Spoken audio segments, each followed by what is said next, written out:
Quero compartilhar com os irmãos mais uma reflexão, fruto daquela ênfase que Deus tem colocado em meu coração durante esses últimos 3 meses, vidas marcadas por Jesus. E hoje nós vamos conversar a respeito de um homem curado, ficou até rimado, um homem curado que não consegue ficar calado. Marcos capítulo 1, versos 40 a 45. Evangelho de Marcos, capítulo 1, versos 40 a 45. A experiência desse homem leproso no encontro com Jesus, na transformação que ele experimentou no encontro com Jesus. Marcos 1, versos 40 a 45. O mesmo texto está registrado em Mateus, capítulo 8, a partir do versículo 1, e no Evangelho de Lucas, capítulo 5, a partir do versículo 2. Mas nós vamos nos deter no relato de Marcos, capítulo 1, versos 40 a 45. Eu vou ler na Nova Versão Internacional, e os irmãos vão poder acompanhar em suas Bíblias. Com certeza, o ensinamento, as lições serão as mesmas, apesar das versões distintas. Diz assim a palavra do Senhor: Um leproso aproximou-se dele, de Jesus, e suplicou-lhe de joelhos: Se quiseres, pode purificar-me. Cheio de compaixão, Jesus estendeu a mão, tocou nele e disse: Quero, seja purificado. Imediatamente a lepra o deixou e ele foi purificado. Em seguida, Jesus o despediu com uma severa advertência: Olhe, não conte isso a ninguém, mas vá mostrar-se ao sacerdote e ofereça pela sua purificação os sacrifícios que Moisés ordenou, para que sirva de testemunho. Ele, porém, saiu e começou a tornar público o fato, espalhando a notícia. Por isso, Jesus já não podia mais entrar publicamente em nenhuma cidade, mas ficava fora, em lugares solitários. Todavia, assim mesmo, vinha a ele gente de todas as partes. Que Deus abençoe a sua palavra lida em nossos corações. Irmãos, dentro desse contexto, registrado e relatado por Lucas, Lucas que não conviveu com Jesus, mas que pôde escrever o seu evangelho, não só Lucas, mas também Atos, fruto de testemunhos de pessoas que estiveram ao lado de Jesus. Perceba algumas características desse personagem e, mais uma vez, nos deparamos com um personagem anônimo. Esse homem não sabemos seu nome, sua origem, seu grau de parentesco, e a única coisa que temos a respeito dele é a sua enfermidade. Ele era leproso. Tenho dito aos irmãos que um fato que se torna conhecido da igreja primitiva, e podemos identificá-lo assim, é que quando ele é registrado pelos evangelhos sinóticos. Quem são os evangelhos sinóticos? Mateus, Marcos e Lucas. Sinótico é uma palavra composta, sim, mesma ótica, na mesma direção, na mesma perspectiva, na mesma ótica. Então, tanto Mateus, Marcos e Lucas, alguns com um relato mais longo, outros mais curto, como é o caso de Mateus, mas todos eles tratam do mesmo assunto. E a terceira e última coisa que eu queria destacar como relevante é que, segundo o relato de Mateus, capítulo 8, esse é o primeiro milagre realizado por Jesus. É claro que essa sequência não é acompanhada por Lucas nem por Marcos, mas esse milagre registrado em Mateus vem logo depois do Sermão do Monte. Ou seja, o Sermão do Monte, do capítulo 5 ao capítulo 7, vem em seguida, o capítulo 8, primeiros versos do capítulo 8, o registro da cura desse homem leproso. E pude extrair pelo menos algumas lições para as nossas vidas, e o meu desejo é que possa produzir fruto em nossas vidas, que possa produzir desejo de viver, experimentar aquilo que a palavra nos ensina, e muito mais do que isso, desafiar os irmãos e irmãs a extrair desse texto outros tantos outras lições que possam servir como um aprendizado para cada um de nós. A primeira coisa que eu destaco é a maneira como Jesus cativava. Aquele homem busca ajuda em quem pode acolher e quem tem poder para curar.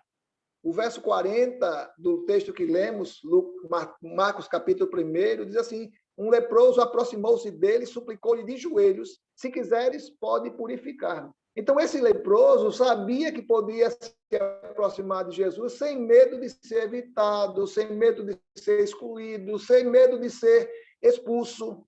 Quando digo isso, irmãos, eu quero destacar que que essa atitude que Jesus tem em acolher os enfermos, necessitados, carentes de uma palavra, de uma restauração, não seria o mesmo caso aquele leproso viesse a procurar um rabino. O rabino, paz, meus irmãos, poderia até arremessar pedras contra o leproso, caso ele tentasse se aproximar. Eu comecei a ler alguns comentaristas bíblicos a respeito do tratamento que era dado aos leprosos. Os irmãos sabem que desde o Velho Testamento, que os leprosos eram tratados com exclusão. Existia o Vale dos Leprosos, onde esses leprosos viviam na companhia de outros leprosos, não tinham oportunidade de conviver com suas famílias. Quando, por acaso, um leproso aparecia no meio ou quando alguém se aproximava do Vale dos Leprosos, eles tinham a obrigação de gritar imundo, imundo, imundo, para que aquela pessoa descuidada não viesse a se aproximar. E a gente começa a perceber todo o contexto que esse homem vivia de exclusão, sem poder conviver com a sua família. Eu estava lendo um comentarista bíblico que provavelmente nas sinagogas existia um espaço onde os leprosos poderiam ficar ali, mas sem convivência ou sem contato com o pessoal, com as pessoas saudáveis. Existia uma sala isolada de 3 metros de altura por 2 de largura, na qual podia escutar toda a liturgia do culto. A lei identificava que não poderia haver proximidade entre os leprosos e as pessoas comuns, pelo menos, e aí a medida de distância eram 4 cotovelos. E alguns dizem que provavelmente 2 metros. Cotovelo se media, uma vara se media como se fosse 50 centímetros. E impressionante que existia até o cuidado, caso o vento fosse do leproso para a pessoa saudável, que aí já não seriam mais só 2 metros, seriam 50 metros. Tal cuidado para que não houvesse o contágio, para que não houvesse a contaminação.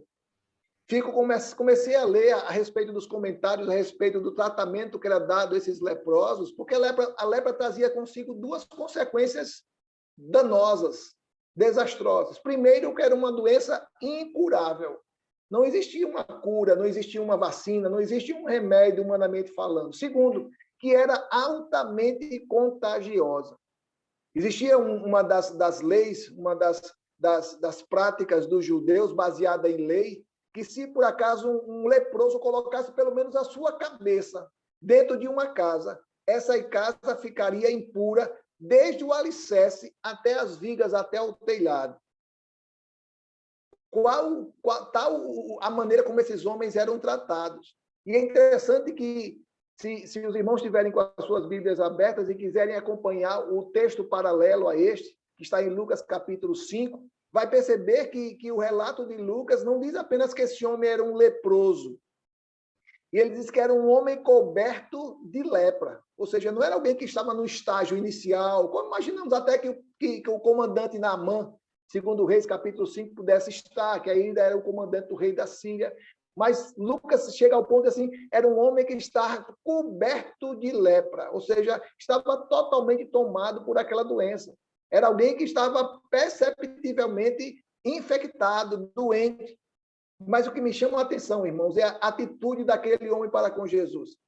Mateus chega ao ponto, lá em Mateus capítulo 8, diz assim, Mateus destaca que não só se aproxima, mas adora. O relato de Mateus diz, um leproso, aproximando-se, adorou de joelhos. Que coisa maravilhosa. Esse homem que não tinha convivência com a sociedade, com os amigos, com as pessoas, como é que tomou conhecimento de Jesus?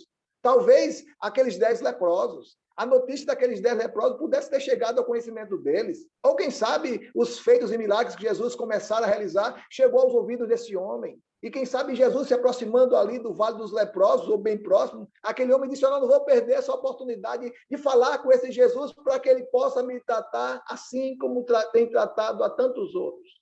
É tão bom saber, irmãos, que o nosso Deus continua com a mesma atitude, com o mesmo comportamento. Mas eu não mereço, não importa. Não faz por onde, eu não faço por onde merecer. Não importa.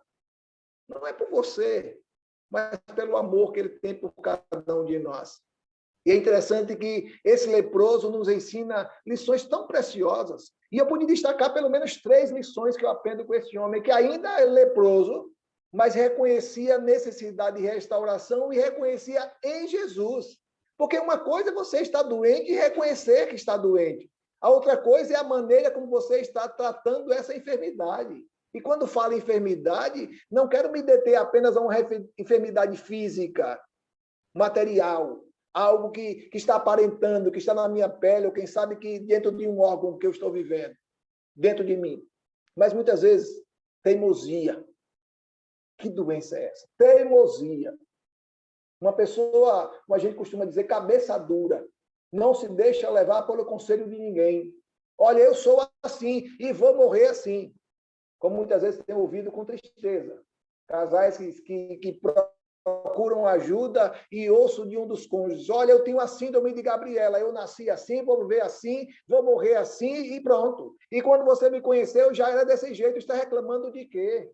Como é difícil lidar com gente assim, que se reconhece doente, que reconhece que precisa de restauração, mas não dá um passo em prol, em benefício da restauração. Mas esse homem não. Esse homem se achava doente e se reconhecia doente e não se acomodou à condição que ele estava, mas busca ajuda. E eu vou buscar ajuda em quem? Nos rabinos? Não, eu posso ser apedrejado. Irmão, se um rabino soubesse que numa rua havia passado um leproso, ele não podia comprar nenhum ovo. Nenhum ovo. Se o carro do ovo passasse naquela rua ali em Jerusalém, o rabino não podia comprar um ovo, não, porque ali havia passado um leproso e aquela rua estava contaminada. Que sina, que estigma esse homem viveu. Mas ele se aproxima de Jesus com confiança. Não duvida que se Jesus quisesse, ele poderia curá-lo. Isso quero chamar de fé. Ele se aproxima de Jesus e diz, olha, Jesus, se tu quiseres, Senhor, se tu quiseres, tu pode me purificar. E quando fala purificar, não é apenas a purificação, a cura daquela enfermidade, mas trazê-lo de volta a uma vida digna. Restaurar a sua dignidade, inseri-lo de volta na sociedade, no meio da sua família. A Bíblia não fala, mas quanto tempo esse homem foi afastado, excluído, marginalizado de uma vida saudável. Sabe, irmãos, é tão bom saber que nos aproximamos de Deus pela fé. E fé não é negar aquilo que os nossos olhos estão vendo. Eu sou leproso, sim, claro que eu sou leproso, mas eu creio num Deus que restaura a lepra. Eu sou doente e necessitado, sim. Eu tenho um problema. Os médicos já identificaram, meus exames têm constatado um problema, mas a fé não me leva a descrer daquilo que Deus é capaz de fazer. A fé não fecha os nossos olhos e não nos ilude, dizendo, olha, você não tem nada. Tenho sim. Mas eu creio num Deus que pode muito mais que qualquer outro diagnóstico médico. É tão bom saber que esse homem, ainda que leproso, não se sentiu impedido de se aproximar de Jesus. Ele tinha plena confiança de que seria acolhido por Jesus. Afinal de contas, Jesus não é igual aos rabinos. Jesus não me escorraria, não me enxotaria, não me expulsaria. Jesus não me rejeitaria. Jesus vai poder me acolher. Mas a segunda coisa que eu percebo, na verdade, dentro desse contexto de Jesus, eu comecei a meditar a respeito dessa condição de Jesus e percebi pelo menos duas atitudes de Jesus dentro dessa experiência do leproso, que Jesus tinha duas condições ou duas atitudes. Jesus tinha poder e Jesus tinha compaixão. Jesus não tinha só poder, porque poder sem compaixão é autoritarismo, é radicalismo, é desamor. Eu tenho poder. E quando muitas vezes o poder sobe a cabeça, as pessoas começam a cometer injustiça. Insanos. Mas Jesus também tinha compaixão. Mas não era compaixão desprovida de poder. Porque uma compaixão desprovida de poder é permissividade. Tudo bem, você pode. Olha, venha, sem mudança, sem reflexão. É fraqueza, é irresponsabilidade. Jesus conseguia atrelar as duas coisas. Ele era um Deus compassivo, mas que atendia a todos com seu poder e restaurava enfermidades. Ninguém deve se sentir impuro, impedido de se aproximar de Jesus. Mas diziam os irmãos que encontrei pelo menos 3 características desse leproso. Nesse homem que não sabemos o seu nome, nele eu posso colocar o meu e quem sabe posso desafiá-lo a colocar o seu nome. Ainda que a sua doença não seja lepra, ainda que a minha doença não seja a lepra. Ele reconhece a Jesus humildemente. Ele não exigiu a sua cura. Ele se limitou a dizer, Senhor, se o Senhor quiser, o Senhor pode me limpar, pode me purificar. Era como se ele estivesse dizendo assim, olha, imaginando esse homem se aproximando de Jesus. Ele diz assim, eu sei que eu sou um lixo, eu sei que qualquer outro homem fugiria de mim, eu sei que não tenho direito algum, mas possivelmente, provavelmente, o Senhor, na sua misericórdia divina, não negaria o seu poder, a manifestação do seu poder a ninguém como eu. Jesus tinha essa compaixão que cativava, que dava certeza àqueles que se aproximavam dele. Somente um coração humilde, consciente da sua condição, encontra o caminho aberto e direto ao coração de Cristo. Mas encontro uma terceira lição que me leva a refletir, apesar desse homem ser um homem enfermo, doente de lepra, mas era alguém que precisava ser restaurado, não só da sua lepra, mas de toda a sua vivência, relação com Deus. Ele se prostra em sinal de reverência. E é interessante que esse verbo se prostrar é o proscoen, é um verbo do grego, que esse não se usa no sentido de um Deus, mas de uma divindade. É alguém que age com submissão a uma divindade. O verbo se descreve numa relação de submissão diante de um Deus, a quem deve reverência, a quem deve respeito, a quem deve obediência. O homem leproso, não sabemos como, tinha certeza da ação de Deus na sua vida, tanto que o adora, em sinal de dependência. É tão bom saber que continuamos hoje carecendo reconhecer ao nosso Deus como o nosso Senhor. É aquele que é dono das nossas vidas, porque muitas vezes nós queremos a Deus apenas como Jesus, como Salvador, mas Ele é Senhor e Salvador. É aquele que resgata, mas é aquele que é dono. Eu estava lendo um comentarista bíblico, não dentro desse texto, e ele falando da experiência do profeta Jeremias, lá no capítulo 7 de Jeremias, quando ele é convidado pelo Senhor a ir à casa do oleiro, e ele mostra 2 características do vaso.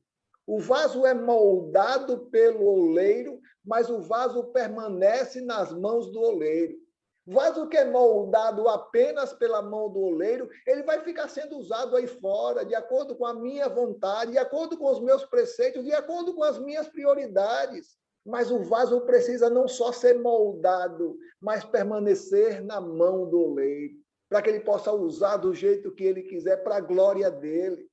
Quem sabe as capacitações que Deus tem me dado, de pensar, de raciocinar, de estudar, de me comunicar, de ouvir, de falar, de estudar, de trabalhar, quem sabe até hoje tem sido usada em meu benefício, para o sustento da minha casa. Isso é importante, sim, mas não posso esquecer jamais que tudo isso é fruto da misericórdia e da graça do Senhor, que se estende a todos nós.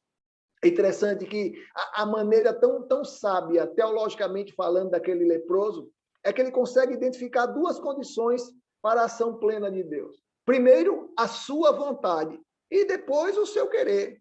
Eu sei que tu podes, mas eu não sei se o Senhor quer. Eu sei que o Senhor tem condições de fazê-lo, mas não sei se é da tua vontade. Precisamos ter muito cuidado, irmãos, para que a gente não possa desassociar as coisas. Desacreditar do poder de Deus em função da não realização do milagre. Olha, o meu Deus pode, mas por enquanto ele não vai fazer. Olha, tenha calma. Olha, o Senhor está demorando tanto em transformar a vida do meu filho, da minha filha, do meu esposo, da minha esposa, que eu estou começando a desacreditar. Não, meu irmão, não. Continue confiando. Ele pode, e no tempo certo ele vai te dar a vitória. Não podemos desatrelar uma coisa da outra. Deus pode todas as coisas, mas tudo vai cooperar para o bem daqueles que amam a Deus. Quando encontro o apóstolo Paulo escrevendo à igreja em Filipos, capítulo 2, verso 13, ele diz assim, pois Deus é quem efetua em vocês, tanto querer como realizar, de acordo com a boa vontade dele.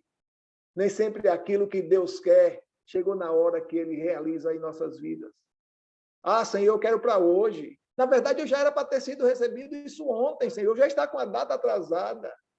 Mas o Senhor quer tirar de mim, tirar de nós tudo aquilo que não agrada, a minha prepotência. Porque se acontecesse do jeito que eu queria, da maneira como eu queria, e olha que muitas comunidades têm ensinado isso a seus fiéis, que você precisa determinar para Deus. Você precisa ser específico para Deus. Olha, Senhor, eu quero um carro branco, com 4 portas, com ar-condicionado, e a gente começa a usar a Deus como servo e eu sou o Senhor. Não, não. Quando Jesus está diante da morte do Getsemane, ele manifesta a sua vontade ao Pai, mas diz, Senhor, seja feita a tua vontade. Eu não sei o que estou pedindo, eu estou pedindo apenas aquilo que eu tenho visto. Encontrei um comentarista bíblico, na verdade é um teólogo escocês, o Bruce, A.B. Bruce, o Alexandre Bauman Bruce. Ele diz assim, os homens creem com mais facilidade no poder milagroso do que no amor milagroso. Eu quero mais a manifestação do poder da minha vida do que aquilo que ele pode fazer no meu coração. Eu quero mais esse Deus que transforme a minha carne, que cure alguém que está enfermo. Mas muitas vezes eu rejeito a ação do amor de Deus na minha vida, que quer curar feridas da alma, transformar situações que estão estancadas, estão paralisadas em oportunidade de recomeço. Recomeço na minha vida, na sua vida, vai acontecer sempre que eu me colocar submisso nas mãos do Mestre. Por enquanto, ele quer apenas, mas ele não pode realizar. O que realizar precisa que eu possa apresentar a ele os 5 pães e 2 peixes. E os 5 pães e 2 peixes estão nas minhas mãos. Enquanto isso, o milagre não acontece, mas eu quero que o milagre aconteça, mas eu não quero dar um passo de fé. Não quero colocar os 5 pães e 2 peixes. Eu não quero confiar que Deus tem um milagre na minha vida. Mas aprenda uma segunda lição, que a atitude de Jesus para com todos simboliza a ação de Deus, de um Deus generoso, que não age com acepção de pessoas. O relato bíblico, versos 41 e 48, não se perca, eu estou no capítulo 1 de Marcos. Marcos 1, versos 41 e 42, diz assim, cheio de compaixão. Jesus estendeu a mão, tocou nele e disse, quero. Não é se o Senhor quisesse, eu quero. Seja purificado. Imediatamente a lepra o deixou e ele foi purificado. Sabe, irmãos, é tão bom ver um Deus que age em nosso benefício, para o nosso bem. Ainda que a gente não entenda os planos e projetos desse Deus. Volto mais uma vez a comparar a atitude de Jesus para com os rabinos. As atitudes de Jesus se distinguem das atitudes dos líderes religiosos. Por isso ele é tão amado e procurado, enquanto esses outros são tão rejeitados e evitados. Jesus era procurado periodicamente. O último verso fala exatamente dessa impossibilidade de Jesus entrar na cidade, porque era tão conhecido, e as pessoas iam até ele, iam buscar auxílio nele. Sabe, irmãos, eu consigo perceber claramente que o tamanho do estrago da lepra em nada se podia comparar ao tamanho da compaixão de Jesus. Ele não só era compassivo, ele era tomado de compaixão, ele era cheio de compaixão. Lembra do relato de Lucas, quando ele estava tomado de lepra? E aí Marcos diz que Jesus era tomado de compaixão. Para toda e qualquer lepra que Deus tem colocado sobre a vida do ser humano, ou que a vida tem separado para a vida de alguém, Deus tem algo muito melhor para nos conceder. Ainda que a vida tenha lhe pregado peças nos quais você tem se desmotivado, se desalegrado, tem trazido, quem sabe, uma paralisia na sua relação com Deus. Deus tem algo infinitamente maior para a sua vida, para a minha vida. Diante de tudo aquilo que eu tenho vivido e tenho entendido isso como fim. Agora não tem mais jeito. E muitas vezes as pessoas usam a expressão até naturalmente, as pessoas usam a expressão agora só Deus. Como se só Deus não fosse nada. Como se só Deus fosse jogar a toalha. Como se só Deus fosse o último capítulo já foi escrito. Não. Só Deus é tudo. Só Deus é tudo. Lembra daquela mulher com hemorragia? E que disse, olha, eu gastei tudo que eu tinha, dinheiro, recurso, esperança, mas hoje eu vou sair, vou tocar no manto de Jesus e eu vou ser curada. É exatamente isso que Deus quer ver em nossas vidas. Atitude que nos leva a crer que Deus tem sempre a última palavra a respeito das nossas vidas. É impressionante que, assim como eu percebi 3 atitudes na vida daquele leproso, encontro 3 atitudes na vida do mestre. A primeira coisa, Jesus o acolheu. Jesus sempre agia movido pela compaixão. Até quando precisou ser duro, direto na exortação, a sua compaixão não foi deixada de lado. Quando Jesus precisou falar sério, quando Jesus precisou dar um carão, ele agiu movido por compaixão. Lembra da experiência daquele jovem dito rico, que busca Jesus? Mestre, Rabi, o que posso fazer para ter a vida eterna? E aí Jesus começa com muito cuidado para não espantá-lo, para não frustrá-lo nesse afã, nesse desejo de mostrar que ele é, que eu sou, que eu conheço. Você conhece os mandamentos? Quais? Não matarás, não adulterarás. Isso aí eu cresci na EBD. Eu tiro isso de letra. Jesus olha para a vida daquele homem, daquele jovem, Marcos capítulo 10, verso 11, e ainda que tratando de assuntos tão caros, tão íntimos da vida daquele jovem, o relato de Marcos fala exatamente desse Deus que age apesar de compaixão, mas não é um Deus irresponsável. E podemos ficarmos livres para agir do jeito que eu quero. Olha, vai ser do jeito... Não é assim não. Não é porque Deus é amor que a sua justiça vai ser esquecida. Não é porque é um Deus misericordioso que a sua retidão, que a sua conduta reta vai ser esquecida, vai ser relaxada, não. E muitos têm pensado assim. Pastor, eu não creio que vai ter inferno, não. Não creio, não creio. Porque Deus é amor, Deus é perdão, Deus é misericordioso, Deus é compassivo. Sim, claro, Deus é amor no seu grau mais alto de amor, de compaixão, de misericórdia, mas no mesmo grau que acontece o amor de Deus, acontece a sua justiça. Acontece o seu zelo, a sua retidão. Então, Deus não vai ser um Deus injusto que vai permitir que aqueles que viveram uma vida de obediência, de temor a Deus, possam desfrutar de um mesmo privilégio que aqueles que viveram uma vida relaxada, uma vida sem compromisso, uma vida medíocre, para fazer de qualquer jeito. Não. Apesar de Jesus amar aquele jovem, e é o relato de Marcos, capítulo 10, verso 21, veja como Marcos ele é bem direto na atitude de Jesus com aquele homem. E Jesus, fitando-o, o amor, e disse, só uma coisa te falta, vai, vende tudo o que tens, dá aos pobres e terás o tesouro no céu, então vem e segue-me. Jesus diz, a Bíblia diz que Jesus olhou para aquele jovem, o fitou, olhou o olho nos olhos, o amou, e com o coração marcado por uma dor, porque sabia exatamente a atitude daquele jovem. Jesus o amou e disse, olha filho, ainda que eu quisesse te aceitar do jeito que você está, com as suas prioridades, colocando a sua riqueza no lugar de Deus, mas vamos combinar uma coisa? Eu te amo, mas nem por isso eu vou passar a mão na sua cabeça. Como pais, muitas vezes o nosso amor, como pais e mães, muitas vezes o nosso amor é colocado em dúvida.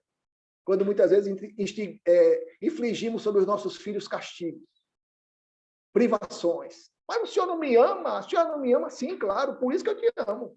É por isso que eu faço isso. Porque se eu não amasse você, você seria criado solto aí nesse mundo, sem limites. Por isso que eu te amo. Na verdade, quem diz isso não sou eu, quem diz isso é o escritor aos Hebreus. Por Deus nos amar tanto que ele coloca diante de nós limites, para que a gente possa entender que a última palavra é dele, que a maneira de conduzir as nossas vidas não é do meu jeito, do jeito que eu acho, do jeito que eu creio, é do jeito dele. Por isso que muitas vezes as coisas não dão certo, meu irmão, minha irmã, porque não estão do jeito de Deus. E se continuar desse jeito, não vão dar certo. E muitas vezes vou teimar, e eu não sei até quando. Eu estou falando de mim, não sei até quando eu vou teimar. Pensar que desse jeito está certo. Não. Está do jeito de Deus que vai ser certo. Mas eu encontro uma segunda atitude de Jesus. Falei que 3 atitudes daquele leproso, mas também encontro 3 atitudes de Jesus. Jesus o acolheu e Jesus o tocou. Aquela era uma atitude louca. Ele estava correndo o risco de se contaminar. Tocar num leproso, você vai se tornar leproso. Você vai passar por um processo de purificação. E o processo de purificação para os judeus era um processo longo, eram 7 dias excluído. Tendo que tomar banho, tendo que passar por todo um processo. É impressionante como na vida de Jesus isso não se dá. Quando Jesus tocava, ou quando Jesus toca o leproso, o poder dele restaura o leproso e lhe concede saúde. Quando Jesus toca o morto, o seu poder transforma o morto e lhe concede vida. Quando Jesus toca o pecador, o seu amor liberta o pecador e lhe concede perdão. Não é que do pecador vem para Jesus e o pecado vai contaminar. Não, Jesus quer ação, quer atitude. Não que o leproso vai contaminar Jesus, mas a purificação, a cura de Jesus vai se estender sobre o leproso. E a terceira e última lição que eu aprendo com Jesus. Jesus não só o tocou, Jesus o curou. Ao invés de se contaminar, o seu poder restaurou a saúde do leproso. O homem ficou limpo imediatamente. A sua cura foi instantânea e completa. Não restou nenhuma sequela, nenhum resquício. O John Heading é um comentarista bíblico, ele fala exatamente dessa condição. Ele diz que os milagres de Jesus sempre foram imediatos e permanentes. Ainda que num processo de 2 momentos, como na cura daquele cego. Mas aconteceram do jeito que Jesus quer. E ninguém que ficou bom, ninguém que ficou curado fisicamente pôde retroceder e estar doente novamente. Mas eu quero finalizar. E quero deixar uma última lição que para mim é a mexinha do bolo. É o complemento para tudo aquilo que esse enredo nos reserva. Jesus deu ao homem 2 ordens. Os irmãos lembram ele. O homem curado recebeu de Jesus 2 ordens, 2 determinações. Uma, para ele testemunhar junto ao sacerdote da sua cura. E outra, para ele ficar calado e não dizer nada a ninguém. Está lá no relato bíblico que lemos no início, versos 43 e 44. Em seguida, Jesus o despediu com uma severa advertência. Olhe, não conte isso a ninguém, mas vá mostrar-se ao sacerdote e ofereça pela sua purificação o sacrifício que Moisés ordenou, para que sirva de testemunho. Estava diante dele 2 determinações, 2 ordenanças, 2 ordens de Jesus. Uma ordem era sacramental. Vai se apresentar diante do sacerdote para que ele possa averiguar, para que ele possa confirmar a sua cura. Uma outra era uma ordem estratégica de Jesus. Uma, ele devolveria dignidade ao curado. E outra, concederia liberdade ao médico, para que o médico pudesse estar livre para realizar outros milagres, sem ser buscado. Jesus enviou o leproso aos sacerdotes, ou ao sacerdote, para que ele fizesse a oferenda que correspondia segundo a lei, e recebesse assim o certificado de saúde. Os judeus tinham tal temor da lepra que até havia um ritual prescrito para o caso pudesse haver alguma dúvida quanto à cura. Se os irmãos tiverem curiosidade, depois podem ler Levítico capítulo 18. O leproso era examinado por um sacerdote que confirmava a cura e determinava o sacrifício. Existia todo um procedimento para que aquilo pudesse ser averiguado, confirmado. Hoje nós temos uma junta médica. No tempo de Jesus existia o sacerdote, olha, está curado. Olha, não, ainda tem sinal de lepra. Mas era só a forma, para que aquele homem pudesse ser certeza que foi curado. Mas Jesus deu uma outra determinação àquele homem. Vá e não conte nada a ninguém. Os irmãos devem estar estranhando, porque Jesus deu uma ordem a esse homem. Ele devia anunciar a todo mundo que foi curado. Sabe, irmãos, a Palestina naqueles dias era como um barril de pólvora, pronto para explodir diante da opressão dos romanos para com os judeus. Os judeus estavam vivenciando um momento de levante, que poderiam logo se rebelar contra o domínio dos romanos, e Jesus não queria ser identificado como um líder, comandante, alguém que pudesse dar esperança a esse povo de ser um libertador. E Jesus, com muito cuidado, diz aquele homem, olha, filha, não diga nada, não. E por outro lado, Jesus não queria ser conhecido apenas por um médico que curava doenças físicas. Jesus queria ser conhecido também por alguém que restaura vidas, que transforma a vida, que transforma corações. Mas como esse homem poderia ficar calado diante de tão grande feito? Como é que eu vou me calar, Jesus? As pessoas me conhecem como leproso. A minha família me conhece como leproso. Os meus amigos me conhecem como leproso. Como é que eu vou ficar calado, Jesus, diante disso? O Senhor está pedindo algo que eu não posso fazer. Porque não está nos meus lábios, na minha boca, no meu testemunho, mas na minha vida, no meu exemplo. Eu não podia mais conviver com a minha família e hoje eu posso voltar para casa. Como é que o Senhor está pedindo isso a mim? Ainda que eu não abra a minha boca para falar, mas o meu corpo dá sinais de que eu sou um homem transformado. Sabe, irmãos, a grande dificuldade para aquele homem era permanecer calado diante da sua cura. Mas se isso aconteceu há 2000 anos atrás, hoje, digo isso com tristeza, essa tem sido a opção de muitos, permanecerem calados. Não por ordem do médico, mas por opção e acomodação do curado. A cura do qual todos nós fomos alvos precisa ser divulgada. Você um dia estava doente, meu irmão. Um dia você estava leproso, excluído, marginalizado da graça de Deus, e um dia Deus te alcançou. E Jesus não está dizendo a você, filho, olha, você é um agente secreto. Não! Aquilo que Deus fez em minha vida, em sua vida, só tem sentido a partir do momento que eu testemunho. Eu não posso ficar calado. É como se tivéssemos recebido de Jesus a mesma ordem. O que aconteceu na sua vida não deve ser conhecido de ninguém. Ninguém precisa tomar conhecimento desse fato, ainda que tenha sido importante para você. Não! O que Jesus fala ao leproso não falou para mim, a você não. Pelo contrário, vá. Faça discípulo em todas as nações. E é interessante que encontro um relato bíblico lá no Velho Testamento, na experiência do povo, dos moradores de Samaria, diante da opressão do exército sírio, uma situação desesperadora, de total descontrole diante da fome que assolava a cidade. Se os irmãos quiserem abrir as suas Bíblias, podem abrir. Lá no segundo livro dos Reis de Israel, capítulo 6 e 7, fala do domínio dos sírios sobre os moradores de Samaria, e eles ficaram cercados em função do domínio dos soldados sírios. E aquele povo começou a ficar impedido de sair, ficou preso aos seus limites territoriais. E o relato bíblico ele é tão doloroso que fala exatamente de condições que pessoas viviam em situações subhumanas. Eu vou apenas ler os versículos 24 a 30 para que os irmãos tenham uma ideia do contexto em que os moradores de Samaria viviam. Cercados, sem poderem sair, sem poder comprar comida, nem vender nada. Segundo Reis, capítulo 6, versos 24 a 30, diz assim: o cerco durou tanto e causou tamanha fome que uma cabeça de jumento chegou a valer 80 peças de prata. E uma caneca de esterco de pomba, 5 peças de prata. Você deve estar perguntando, pastor, para que servia uma caneca de esterco de pomba? Para fazer fogo, para cozinhar. A cabeça de jumento. As pessoas não tinham carvão, não tinham uma madeira, e vendia até o esterco de pomba por 5 peças de prata.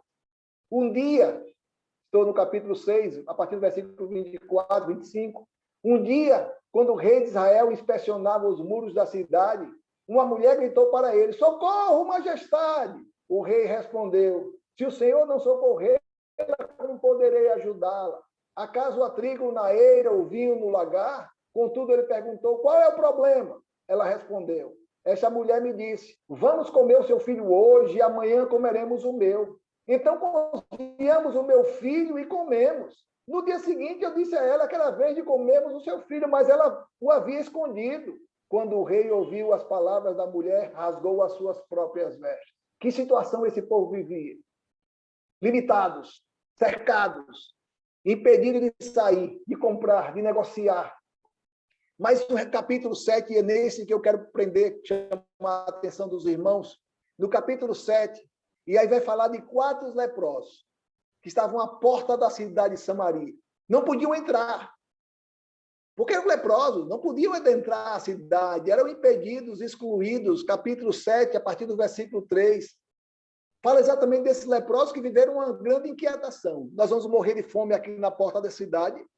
Se nós entrarmos na cidade, nós vamos morrer, que as pessoas vão nos matar, nós somos impedidos. Se nós ficarmos aqui na porta da cidade, também vamos morrer de fome igual a todo mundo. Vamos fazer o seguinte, vamos até o acampamento dos sírios, porque quem sabe a gente encontra comida lá. E o capítulo 7, verso 3 em diante, diz assim: 4 homens leprosos estavam à porta à entrada da porta, os quais disseram uns aos outros: Para que estaremos nós aqui sentados até morrermos? Se dissermos entremos na cidade, há fome na cidade e morreremos lá. Se ficarmos sentados aqui, também morreremos. Vamos, pois, agora e demos conosco no arraial dos sírios. Se nos deixarem viver, viveremos. Se nos matarem, tão somente morreremos. Levantaram-se ao anoitecer para se dirigir ao arraial dos sírios, e tendo chegado à entrada do arraial, eis que não havia lá ninguém, porque o Senhor fizera ouvir ao arraial dos sírios o ruído de carros e de cavalos e o ruído de um grande exército, de maneira que disseram uns aos outros: eis que o rei de Israel alugou contra nós os reis dos heteus, os reis dos egípcios, e que vem contra nós. Pelo que se levantaram e, fugindo ao anoitecer, deixaram as suas tendas e os seus cavalos e os seus jumentos, e o arraial se estava. E fugiram para salvar a sua vida. Depois daqueles leprosos, a entrada do arraial, entraram numa tenda e comeram e tomaram dali prata e ouro, e as vestes, e se foram e as esconderam. Voltaram e entraram em outra tenda, e dali também tomaram alguma coisa e a esconderam. Então disseram uns para os outros: não fazemos bem, este é o dia de boas novas, e nós nos calamos. Se esperarmos até a luz da manhã, seremos tidos por culpados. Agora, pois, vamos e anunciamos a casa do rei. Então vieram, pois, e bradaram aos porteiros da cidade e lhes anunciaram, dizendo: fomos ao arraial dos sírios, e eis que lá não havia ninguém, voz de ninguém, mas somente cavalos e jumentos atados e as tendas como estavam. Sabe, irmãos, muitas vezes nos encontramos como esses leprosos, excluídos, marginalizados da graça de Deus. Mas um dia nós nos fartamos, nós saciamos a nossa fome, nós nos deliciamos das riquezas que Deus tem separado para nós e queremos ficar presos, acomodados, engordando dentro dos nossos arraiais. E esquecemos que tem muita gente lá em Samaria que está morrendo de fome, carecendo da graça, carecendo conhecer do evangelho do nosso Deus. Mas está muito bom aqui, faça como Pedro, Jesus está tão bom aqui. Vamos construir 3 tendas, uma para o Senhor, uma para Elias, uma para Moisés. Para que a gente vai descer? E muitas vezes nós temos tido atitudes assim, atitudes mesquinhas, que esquecemos que o evangelho só tem sentido quando anunciamos. E nós anunciarmos apenas com as nossas bocas, com as nossas vidas, com o nosso exemplo, com o nosso testemunho, com os nossos relacionamentos. Esses leprosos estavam fartos, encontraram o acampamento dos sírios desocupado, se nutriram de prata, de ouro, de pedras preciosas, comeram, se fartaram, mas a dor da consciência bateu neles. Que é isso que nós estamos fazendo? Os nossos irmãos estão morrendo de fome lá dentro da cidade de Samaria, e nós estamos aqui nos fartando, esquecendo deles.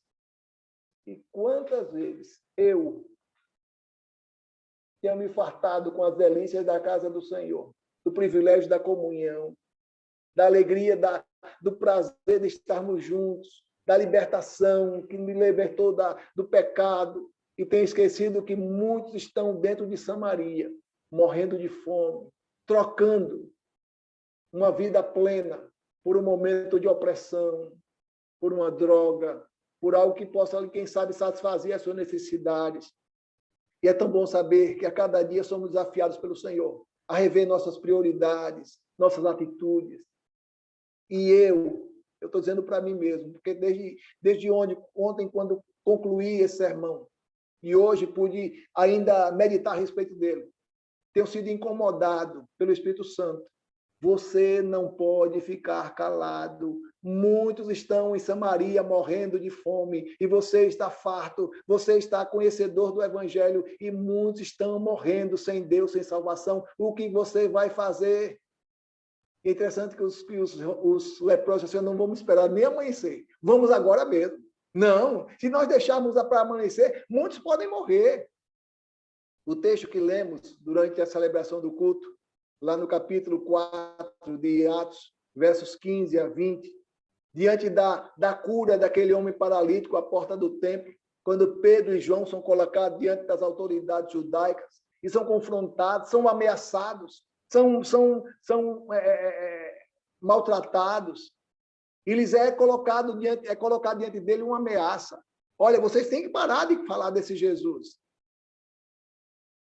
Lá no capítulo 4, a partir dos versículos 15 a 20. Sei que os irmãos já leram, mas serve como um ensinamento para todos nós.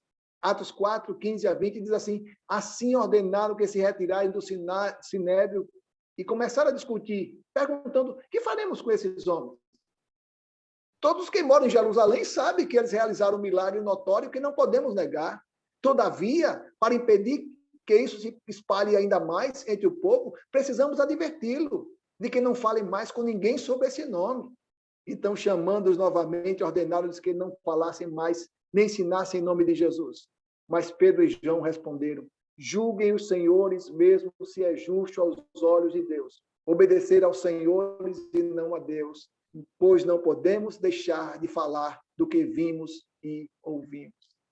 Está diante de nós, irmãos, o desafio, ou nos calarmos, ou nos acomodarmos, ou nos prostrarmos diante da fartura na casa de Deus, da comunhão com Deus, com os irmãos. Está muito bom aqui, pastor. Para quê? Nós vamos sair para evangelizar? Não, está muito bom. Quem sabe a gente vai encontrar gente que não tem o mesmo padrão que a gente.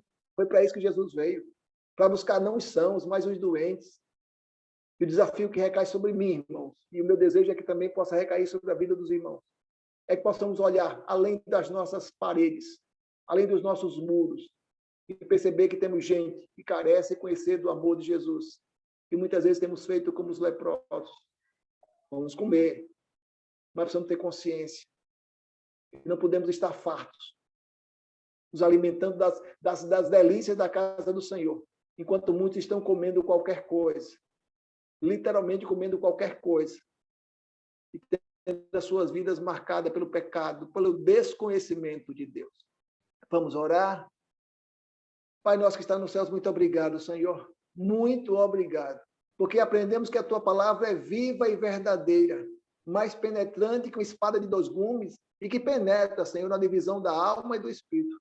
E assim, Senhor, mais uma vez te pedimos que ela possa nos incomodar, fazer-nos sair da nossa zona de conforto. Está bom, está agradável, sim, mas precisamos perceber, entender que muitos estão morrendo sem Jesus, sem salvação. E nós seremos responsáveis por essas vidas, Senhor, pela minha acomodação, pela minha contemplação. Desperta a mim, Senhor, desperta a tua igreja, para que possamos ser sal, para que sejamos luz diante do mundo tão insípido, um mundo tão em trevas, que as nossas atitudes sejam diferenciadas e que através das nossas vidas esse mundo possa conhecer de Jesus. E que o teu povo seja referencial no meio desse mundo, Senhor. Guarda nossas vidas. Muito obrigado pela companhia dos meus irmãos, das minhas irmãs, que tem sido o combustível para que o teu reino possa continuar, para que o teu nome seja conhecido aí em Arapiraca. Usa-nos, Senhor, como instrumentos dóceis nas tuas mãos e que através das nossas vidas Jesus seja conhecido. Dá-nos o teu cuidado, o teu amparo, a tua direção. Em nome de Jesus, teu Filho, que nós oramos e já te agradecemos. Amém. Amém. Lembra da palavra de Jesus para o leproso? O homem curado, olha, não fale nada. Ele está dizendo a mim, a você, olha, fala tudo. Fala. Porque um dia você foi leproso. E hoje você é um homem restaurado, uma mulher restaurada. E o mundo precisa conhecer que Jesus de Nazaré pode transformar a vida de um homem iníquo, pecador, imerecedor, um servo comprometido, consagrado aos pés do Cristo. Que o bom Deus nos abençoe, amados. Que a semana seja uma semana marcada pelo testemunho. Não sei onde você vai estar durante essa semana, que o Senhor tem nos dado, mas onde você estiver, ali possa estar o Evangelho. Não sei o que você vai falar, mas o que você vier a falar, o que eu vier a falar, possa transmitir as verdades do Evangelho.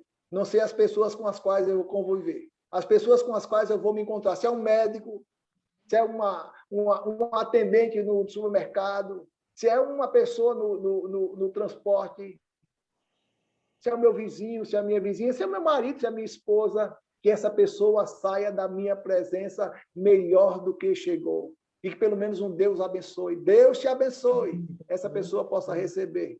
E que o nome do Evangelho seja glorificado através das nossas vidas. Deus nos abençoe. Deus nos abençoe.